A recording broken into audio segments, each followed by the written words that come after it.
بسم الله الرحمن الرحيم. السلام عليكم ورحمة الله وبركاته. هنكلمكم الفيديو يا جماعة ده عن العشر قروش وأنواعها وأسعارها وأماكن بيعها. بس حضراتكم لازم تتابعوا معانا الفيديو للآخر عشان تستفيد وتعرف لو معاك عملة قيمة ازاي تبيعها وفين تبيعها. طبعا يا جماعة ما هنكلمكم النهاردة عن فئة العشر قروش اللي هي المعدنية. في منها طبعا يا جماعة 10 قروش اللي هي النحاسية اللي يا جماعة مرسوم عليها صورة مسجد محمد علي، اللي يا جماعة مرسوم على صورة مسجد محمد علي في القلعة.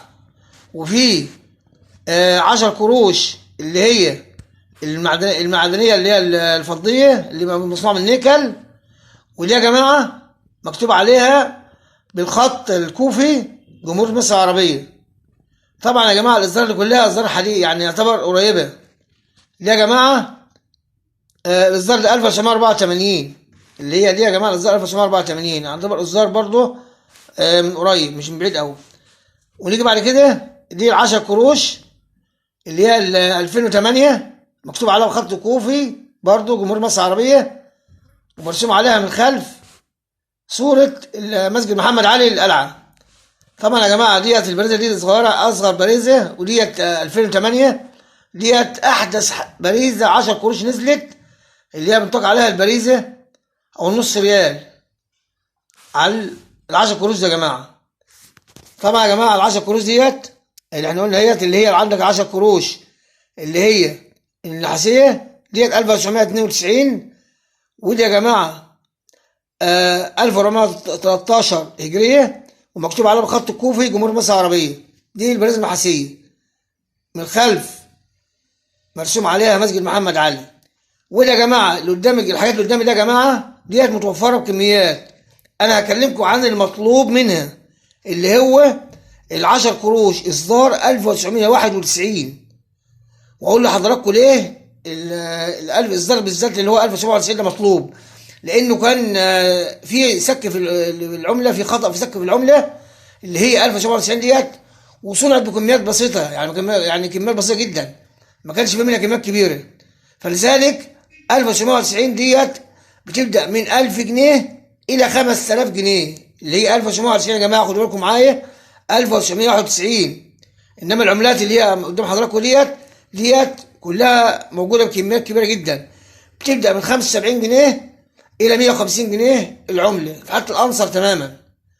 يبقى يا جماعه نعرف من حضراتكم ان المطلوب من ال10 قروش اللي هي دي يا جماعه، مش المطلوبه يا جماعه اللي قدام حضراتكم ديت موجوده متوفره. المطلوب منها 1991 في الاصدار ده، لانه كان في خطا في السك ايامها وصنع بكميات بسيطه، فلذلك غير متوفره بكميات كبيره، عشان كده سعرها غالي، بيبدا من 1000 ل 5000 جنيه.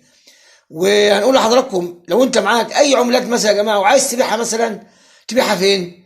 عندك انت مثلا في القاهره سوق السيده عائشه اللي هو سوق الجمعه، وفي انواع برضه شارع خالد الخليل يا جماعه، وفي وسط البلد باع متجولين في وسط البلد ممكن يشتري ويبيع منك كذا واحد، يعني كذا تاجر. ونيجي للاسكندريه يا جماعه، برضه في عنوان في الاسكندريه لبيع وشراء العمله. عندك في الاسكندريه شارع خالد بن الوليد في منطقه ميامي في شرق الاسكندريه مع حضراتكم يا جماعه. وبرضه في شارع اسمه شارع السيوف، ده موجود في الاسكندريه برضه يا جماعه. ومنطقه الابراهيميه ومحطه الرمل ومنطقه العطارين، وفي برضه محطه مصر في الاسكندريه، وفي سوق الجمعه، وفي منطقه بحري ده وفي على الكورنيش. دول كل يا جماعه اماكن لبيع العملات القديمه وشرائها. ويا ريت يا جماعه اللي يشوف الفيديو يشترك في القناه وفعل الجرس في قناه اثار محمد نشار عشان يشوف كل جديد، لان يشوف الفيديوهات القديمه هيستفاد ان شاء الله كل شيء عن العملات واخبارها واسعارها. زي ما قلت لحضراتكم سعر العمله اللي هي 1990 يا جماعه من 1000 ل 5000، ده عشان ما حدش يضحك عليك.